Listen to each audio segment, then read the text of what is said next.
At least they're going to come for you instead of me. Right. My take was controversial, but you threw the whole thing out. Get your torches and your pitchforks. Come for this man.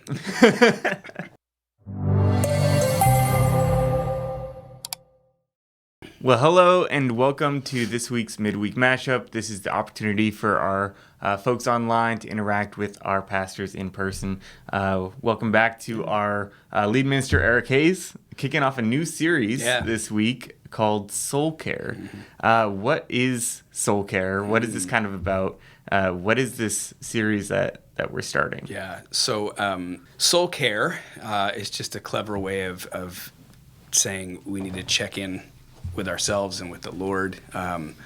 It usually involves spiritual practices that are that help us engage with the Lord. They can be done in community. They're not just one-on-one things, but it's making sure that we take stock of where we are. And we find ways to even physically posture ourselves in ways that help us break routines and breathe and all of that stuff, so that we can drown out the noise and kind of see where we're at with the Lord and hear from the Lord, re-energize ourselves for the stressful lives that we live that takes a toll on our soul. I didn't mean to rhyme, but this is going to become a rapping segment here soon. Yeah, so that's Soul Care, and one of the reasons I like to pepper in a Soul Care series, a couple of times a year is because we need it all the time, and we did a series a few months ago about some spiritual practices, and it was just a short, I think, 2-week series or something like that, and when it was done, I was like, that wasn't nearly enough, and so we wanted to get another one on the calendar, and so Thanksgiving was a perfect time to do that, because giving thanks is a spiritual practice that should be a regular part of our rhythms, routines. It should be part of daily prayer. Because it kind of calibrates us. It helps us to see the blessings that we have. It helps us to see the good God that we are in relationship with, and that sets a tone. And that's I think an important spiritual rhythm that we should always be practicing. But this is a great time of year to really hone in and go deep on it. Yeah, it's so good. Yeah, so to the best of my understanding, this is a series that will take place in multiple different times throughout any given year. Yeah, exactly. But each Soul Care series has a different topic. Exactly. So this one is Thanksgiving. Yeah. And you asked 3 questions that I thought were really important in your sermon. And I'm going to try to get these right. Sure. You said that we should reflect, and we talked in the Galatians series about holding a mirror up to ourselves. Yes. Yeah. And asking and reflecting, what am I thankful for? Yeah. Right? Who am I thankful to? Yep. And then what am I going to do? Yeah. Right? Is that exactly correct? Nailed it. Yep. Could you expand on that a little bit? Like, why are those questions so important to be asking ourselves? Yeah. The first question, what am I thankful for, is a really good question to help us to have good perspective. So sometimes, and I talked about this in the last week of the Galatians series, like we tend to compare ourselves to others, and I've experienced this myself in my own selfishness and self-centeredness, and I've seen it in others. That we always want to compare ourselves to people who have more than us, people who we don't ever want to compare ourselves to people who have less, because that might make us feel bad, or it might change the narrative that we have in our mind of how blessed we might be. But it's really fun not fun. It's really self-indulgent to compare ourselves to people who have more than us. And for whatever reason, there is something. No one wants to actually be a victim, but a lot of times it seems like we want to feel like a victim. Yeah. I don't know why. That is, but that seems to be the reality. And so it can be at times easy to think of all of the things that are going wrong in my life. And I've been there, and we miss out on the things that are going right because our sometimes it's just depression, and I don't ever shame anybody for that, right? I've experienced depression in ways that, it is hard to see the light through those clouds. But other times it's just like this self-indulgent thing where it's we don't want to get out of that hole because it feels, I don't know. I don't know what what satisfaction comes from feeling like a victim, but it does seem like there's some attraction to that. And so by naming what we're thankful for, the gifts that we actually have, it can set the narrative a little more accurately. Now, I do want to say, and this is important again, and I'm not talking about like actual mental health issues here, you know, and I'm also not talking about like, let's live in denial. There are some seasons where like grief and lament are the only appropriate response. And so I'm talking general life circumstances. We need to be regularly being thankful for the gifts that we have, because otherwise we get stuck. We get stuck thinking that somebody has more, I deserve better. It messes up our relationships because we see things not as they are. And it messes up our relationship with God. You know, if we don't recognize the ways that He's poured out grace and gifts on us, distance will form in that. So that's the first one. I'll try to be brief with the second one. The second one was simple. Like, we've got to go beyond being thankful for gifts and recognize that there is a gift giver, and He is good. Whether He gives us the gift that we're looking for or not, because He knows what's best for us. You know, Jesus tells us that God is a loving Father who loves to give good gifts to His children. But I know as a dad, there are some things my kids ask for that I say no to, because it's not actually what's best for them. It may not be good for them at all. And so it has to move beyond like, hey, just what good stuff comes with following Jesus, and like, is Jesus good? And just that's enough. Just to praise Him for who He is and what He's done is enough. And so listing God's attributes, reminding ourselves how good He is. And then the last one is, what am I going to do about it? And this is where we're going to really hone in on this at week 3 of our series, but I want to make sure that we as Christians define the word worship in a more holistic way than sometimes we do. I said in my sermon that sometimes it gets assigned to this, like, music is worship, or the service that we do is worship. And, you know, worship is really every moment of the day we have an opportunity to worship with a whole life response to who God is and what He's done. And so what am I going to do about it? It's not just I'm going to sing a song of thanksgiving. It's also I'm going to live a changed life. I'm going to become more like Jesus, the giver of gifts, right? His generosity should lead to my generosity. His care for the people who are far from God should turn into my care for people who are far from God. And that's worship that seems a little more biblical, a little more holistic, and includes our whole life. And so those are the questions to ask and ponder and to keep doing over and over and over again, because I think that really aligns us with God's heart, and then our actions will align with His actions. Yeah, it's so good. I mean, every sermon that we do typically has to be crammed into a 30-minute little segment. Given the time, what would you add into the sermon from this week that you may have had to cut out? I really enjoyed studying the physiological and psychological health benefits of gratitude.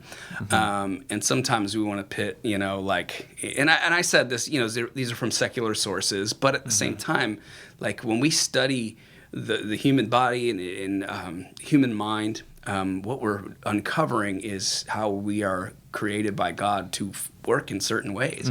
And so by looking at some of those things, I thought it was really interesting that, like, this is how we were made. This is how we were wired to be. And so, you can see why, when we don't practice gratitude, why things can get out of whack. Because it seems like we're hardwired to work that way. That we're healthiest when we look at things through a more optimistic standpoint, through a lens of gratitude.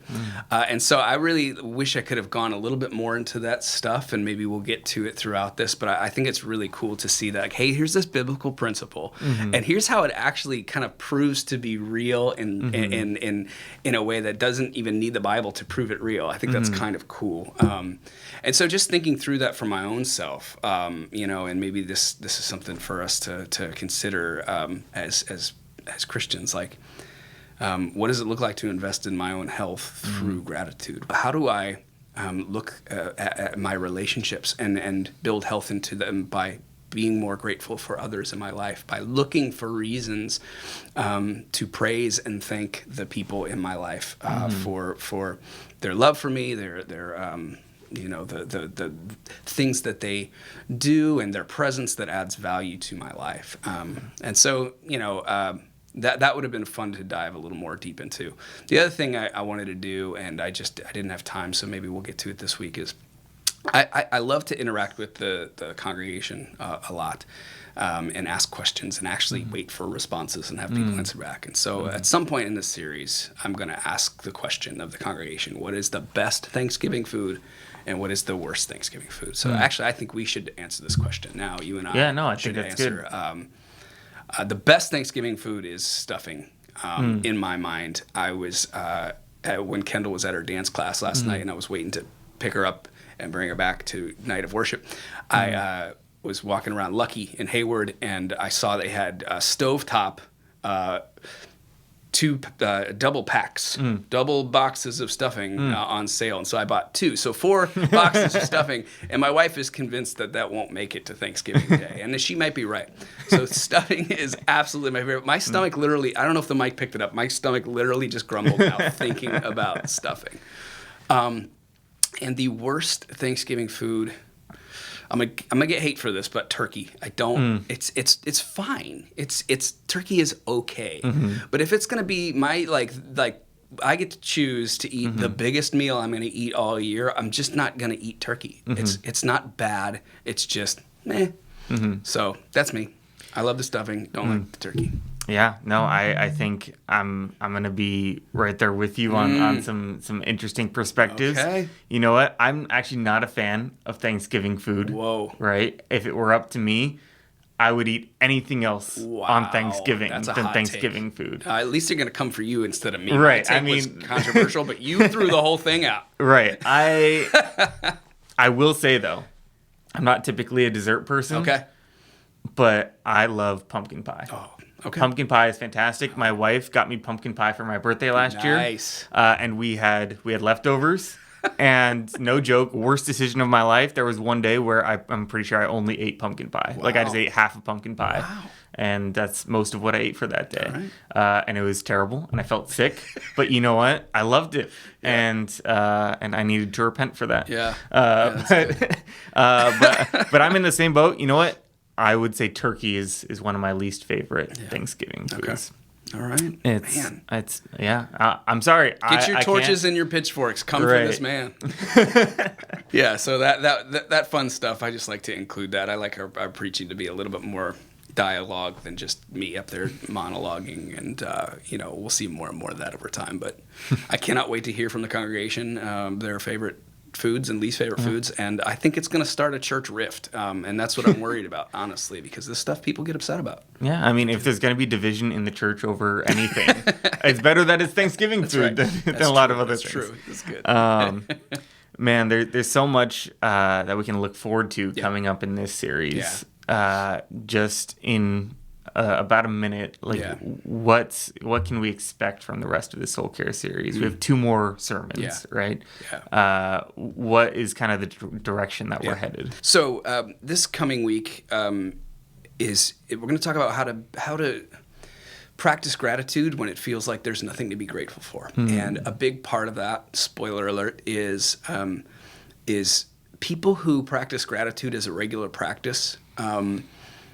They deal better, and I mentioned this in my sermon. They deal better with traumatic experiences, and can process things a little bit quicker. Might not be the right word, but maybe in a healthier way. One of the things I looked at was the fact that soldiers who regularly practice gratitude and experienced the horrors of war tended to have better outcomes, less instances of PTSD than those who didn't have gratitude practices in their life. And that's a very extreme circumstance, but a lot of people do face extreme circumstances, and we all face tragedies in our life. And so it's not just about practicing gratitude as we go through the tragedy.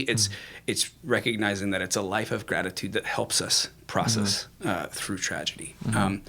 and I've seen that in people in ways that I just I respect so much. They are just healthier than I am, and they go through those things, and you go, wow, this is a person of faith. So that's this coming week, and the third week is going to be, a little bit more of that. How does my gratitude spill out into others' lives? And that takes place in just our everyday relationships, right? That should be the primary way it takes place. But it also, as a church that's like very serious about mission, a church that recognizes how much God has poured out abundant grace after abundant grace. A church that recognizes that wants everybody to experience that. And so it even leads us to be missional and to say, like, hey, what the gifts I've received, I don't want to hoard them to myself. I want everybody to come to the party. And so that's kind of the progression of the series leading into Thanksgiving. Well, yeah, I'm looking forward to it.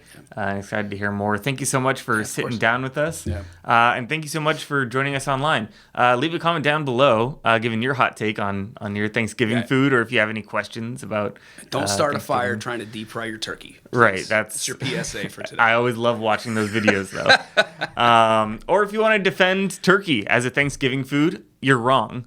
But feel free to comment down below. And we'll catch you in next week's midweek mashup. Thank you so much for watching.